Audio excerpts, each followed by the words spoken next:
First ever factory outlet Mukunda jewellery KPHB Kothapet Khammam Somajiguda Hanamkonda. నమస్తే Ram sir. నమస్తే అండి. సార్, లైఫ్లో చాలామంది చాలా కోల్పోతూ ఉంటాం. కొంతమంది బిజినెస్ని కోల్పోతూ ఉంటారు, కొంతమంది మనుషుల్ని కోల్పోతూ ఉంటారు, కొంతమంది ఎవరినైతే బాగా ఇష్టపడుతూ ఉంటారో వాళ్ళని కొన్ని సందర్భాల్లో కోల్పోవాల్సిన అవసరం వస్తూ ఉంటుంది. చెప్పకుండానే మన లైఫ్లోంచి వెళ్ళిపోతూ ఉంటారు. ఇలా జీవితంలో కొన్ని మనకు తెలియకుండానే చేయి జారిపోతూ ఉంటాయి. వాటి గురించి రిగ్రెట్ ఫీల్ అవుతూ ఉంటాం. మన తప్ప వాళ్ళ తప్ప అనే విషయం పక్కన పెడితే, మన పక్కన లేరనో, మనకు చెందాల్సింది చెందలేదనో, రావాల్సింది రాలేదనో ఆ రిగ్రెట్స్లో మునిగిపోతూ ఉంటాం. మనకున్న గొప్ప పవర్ ఏంటంటే సార్, విజువలైజేషన్ త్రూ ప్రతిదీ అచీవ్ చేయొచ్చు, అనుకున్నది సాధించవచ్చు అని మీరు ఎప్పుడైతే చెప్తూ ఉన్నారో నాకు ఎందుకు అనిపించింది, పోయిందాన్ని తిరిగి పొందొచ్చు అంటామా? ఆ ప్రాసెస్ ఏ విధంగా ఉంటుంది? అండ్ ఒకసారి దాని గురించి, చాలామంది స్టూడెంట్స్ అయితే కెరియర్ పోయిందని బాధపడుతూ ఉంటారు కొన్ని సందర్భాల్లో, లవర్స్ అయితే కొన్ని సందర్భాల్లో మనకి లైఫ్లోకి రావాల్సిన అమ్మాయి రాలేదని ఫీల్ అవుతూ ఉంటుంటారు, బిజినెస్ అయితే కొలాప్స్ అయిందని బాధపడుతూ ఉంటుంటాం, ఫ్యామిలీ అయితే కొన్నిసార్లు రిలేషన్స్ మిస్ అయ్యాయని ఫీల్ అవుతూ ఉంటుంటాం. ఇలా ఒక్కొక్క కేటగిరీలో ఒక్కొక్కసారి చేజారిపోతున్నవి చాలా ఉంటుంటాయి. ఒకసారి దాని గురించి. మీరు ఈ ప్రశ్న అడుగుతుంటే నాకు మైండ్లో శ్రీశ్రీ గారు రాసిన మహాప్రస్థానంలో కవిత గుర్తొస్తుంది. చెప్పండి ఆయన సార్. అంటాడు, పోతే పోని పోనీ పోనీ పోతే పోని, సతుల్ సుతుల్ హితుల్ పోతే పోని, వస్తే రాని రాని రాని, కష్టాల్ నష్టాల్ బాధల్ వస్తే రాని. అంటే పోయిన వాటిని పోతే పోనివా, వచ్చేవి ఏమన్నా ఉంటే ఫేస్ చేయడానికి రెడీ చేయి. పోయిన దాని గురించి నువ్వు ఆలోచించి రాబోయేదాన్ని నువ్వు చాలా మిస్ అవుతావేమో అని ఈ చాలా ఇంట్రెస్టింగ్గా ఉంటుంది. పోయిన వాటి గురించి మీరు ఎప్పుడైతే ఆలోచిస్తారో మన ఎదురుగా ఉన్నది కనిపించదు. ఎదురుగా ఉన్నది పోయిన దానికంటే విలువైందైనా గుర్తించలేం. ప్రపంచంలో చాలామంది గొప్ప చరిత్ర, అంటే గొప్పగా సాధించిన వ్యక్తుల చరిత్రలు చూస్తే పోగొట్టుకోకుండా ఏ మనిషి లేడు. పోగొట్టుకున్న తర్వాత పోయిందన్న విషయాన్ని మర్చిపోయి ఏం సాధించాలనే విషయాన్ని విజువలైజ్ చేసుకుని గుర్తుపెట్టుకున్న వ్యక్తి ముందుకెళ్తారు. ఏమంటే మీరు ఈ విషయం చెప్తుంటే నాకు ఒకరి చరిత్ర గుర్తొస్తుంది, అరుణిమా సిన్హా. ఈ అరుణిమా సిన్హా అనే అమ్మాయి నేషనల్ వాలీబాల్ ప్లేయర్. కానీ ఈ అమ్మాయి చాలామంది మహిళలు స్పోర్ట్స్లో ఉన్నవాళ్ళు క్రికెట్లో ఉన్నంత రిచ్ వాళ్ళు కాదు. ఆ అమ్మాయి ఒక జనరల్ కంపార్ట్మెంట్లో ప్రయాణం చేస్తుంది. ఒకతే లేడీ. ఉత్తరప్రదేశ్ గుండా ట్రైన్ పోతుంది. ట్రైన్లో ఉత్తరప్రదేశ్లో జనరల్ కంపార్ట్మెంట్లో దారి దోపిడీ దొంగలు ఎక్కడం చాలా కామన్. సో ఆ దొంగలు ఎవరో ఉన్నారు, ఉన్నది ఒకే అమ్మాయి ట్రావెల్ చేస్తుంది, ఇంకేం చేయలేరని మెడలో చైన్ గమనించారు. ఆ చైన్ కొట్టేయాలి, నలుగురు కాసు కూర్చున్నారు. ఆమె దగ్గరికి వెళ్ళారు, చైన్ లాక్కుంటున్నారు. ఎవరైనా ఆడవాళ్ళు అయితే దొంగలు వచ్చి, ఏ ఆడవాళ్ళు లేనప్పుడు అందరూ మగవాళ్ళే, అందరు చూస్తున్నారు. కానీ వీళ్ళు దొంగలు, చైనే కదా పోతే పోయింది బొమ్మనొచ్చు. కానీ ఆ చైన్ వాళ్ళ అమ్మ ఈ అమ్మాయికి ఇచ్చిన బహుమతి. అమ్మ గుర్తొచ్చి అమ్మ ఇచ్చిన బహుమతి ఇవ్వలేక గట్టిగా పట్టుకొని తన స్పోర్ట్స్లో నేర్చుకున్న కిక్లన్నీ వాళ్ళ మీద ప్రయోగించింది.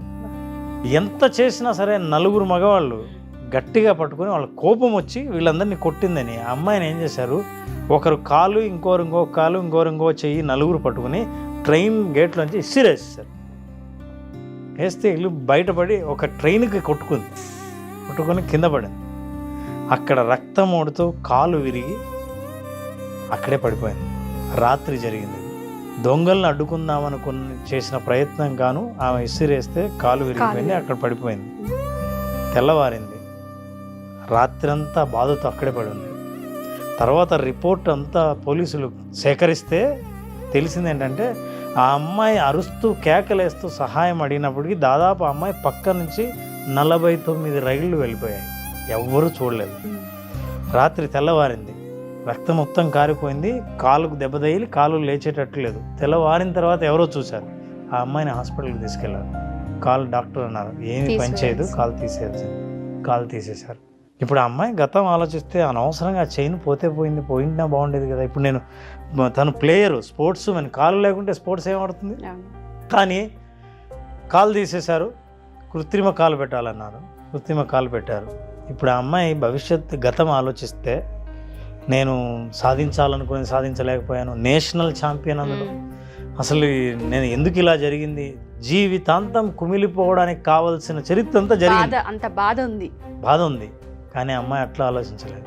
షీ విజువలైజ్డ్, ఏంటి నేను వాలీబాల్ ఆడడానికి కాలు పనికిరాదా, సో కాలు ఇప్పుడు తొడిగారు కదా, ఇప్పుడు వాలీబాల్ కాదు, I wanted to climb mountains. ఆ అమ్మాయి మౌంటైన్ ఎవరెస్ట్ శిఖరం ఎక్కడానికి ప్రయత్నించింది.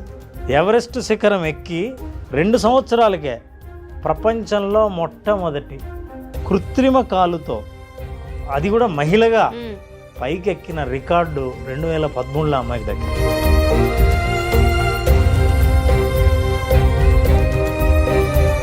ఇప్పుడేంటి, గతం మర్చిపోయి ఫ్యూచర్లో నేను ఏదైనా సాధించాలన్న గట్టి కోరిక తను ఎవరెస్ట్ శిఖరం ఎక్కేలాగా చేసింది.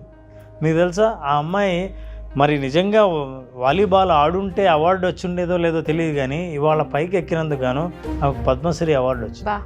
పద్మశ్రీ అవార్డే కాదు, ఈ అమ్మాయికి కాన్ఫిడెన్స్ పెరిగి ప్రపంచంలో అతి ఎత్తైన పర్వతాలు ఏమున్నాయో అవన్నీ ఎక్కడానికి బయలుదేరి. That is Arunima Sinha story. ఇట్లాంటి స్టోరీలు చాలా మనకు కనిపిస్తాయి.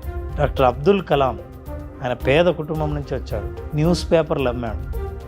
పేద ముస్లిం కుటుంబం రామేశ్వరంలో ఉంది. ఆ తర్వాత ఒక జాబ్ వచ్చింది, అక్కడి నుంచి సైంటిస్ట్ అయ్యాడు. ఆయన వెనక్కే తిరిగి చూడలేదు, ముందుకు అసలు. లేకపోతే ఇంత పేద కుటుంబం నుంచి వచ్చిన భారతదేశంలో ఒక ముస్లిం వ్యక్తి ఇంత పైకి పోగలడా అని ఆలోచించలేదు. ముందుకే వెళ్తాడు. సైంటిస్ట్ అయిపోయి తర్వాత భారత రాష్ట్రపతి అయ్యాడు. తర్వాత ప్రధాన సలహాదారుగా ఆయన సలహాలన్నీ తీసుకొని మన యుద్ధ విధానాన్ని రూపొందించారు. సో ఇట్లాంటివన్నీ వాళ్ళు సాధించింది ఏంటంటే ముందుకే చూశారు తప్ప వెనక్కి చూడలేదు. సో కోల్పోయిన దాన్ని మీరు ఆలోచిస్తే ఇంకా కోల్పోయే అవకాశం ఉందే తప్ప పొందే అవకాశం చాలా తక్కువ ఉంది. మీరు ఏదైనా పొందాలంటే గతం నుంచి ఎంత తొందరగా మీరు బయటపడతారు. కోల్పోయిన వాటిని కోల్పోవాలనుంది కోల్పోయింది అని అనుకోవాలి. ఉదాహరణకు మనం మెట్లు ఎక్కుతున్నాం, మెట్లు పైకి ఎక్కాలంటే మీరు ఒక మెట్టు వదిలేయాల్సిందే. బహుశా మీ జీవితంలో అట్లా వదిలేసే అవకాశం వచ్చిందని అనుకోవచ్చుగా. సో అట్లా వదిలేసి ముందుకు వెళ్తున్నామని అనుకుంటే భవిష్యత్తు పట్ల ఆశ పెరుగుతుంది, కొత్తగా మీరు గుర్తిస్తారు. లేకపోతే పాతకు పోయిందని అందులో పైగా మీరు జాలి పొందుతారు సమాజం నుంచి. ఏమండి, నేను ఈ అవకాశం కోసం చూశాను, ఆ అవకాశం నా జీవితం తప్పోయింది, నేను ఆమెను పెళ్లి చేసుకుందాం అనుకున్నాను, చేసుకోలేకపోయాను, అందుకే సుఖంగా లేనండి అని మీరు చెబితే అవతల వాళ్ళు జాలిపడచ్చు.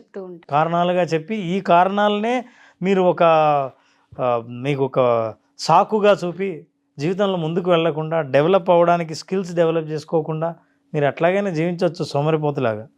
కానీ మనం ఆలోచించవలసింది నెంబర్ 1, గతం గతహ అని ఎందుకంటారంటే మళ్ళీ తిరిగి రాదు. తిరిగి రాని గతంలో పోగొట్టుకున్న విషయాల గురించి ఆలోచించే కంటే పోగొట్టుకున్న తర్వాత నేర్చుకున్న పాఠం నుంచి పొందేది ఎంత గొప్పగా ఉండాలో ఆలోచించడం చాలా ముఖ్యమైనది. అది number 1. Number 2, nobody's life is perfect. ఎవరిది పర్ఫెక్ట్ కాదు, ఇది వాస్తవం తెలుసుకోవాలి.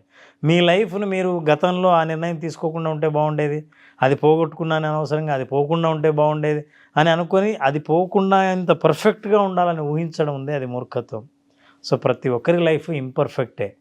కానీ చాలామంది సక్సెస్ఫుల్ అవ్వడానికి కారణం వాళ్ళ లైఫ్ అంతా పర్ఫెక్ట్ అయి కాదు, ఇంపర్ఫెక్ట్ అయినా సరే పర్ఫెక్ట్గా డిజైన్ చేసుకున్నారు కాబట్టి దే బికమ్ పర్ఫెక్ట్.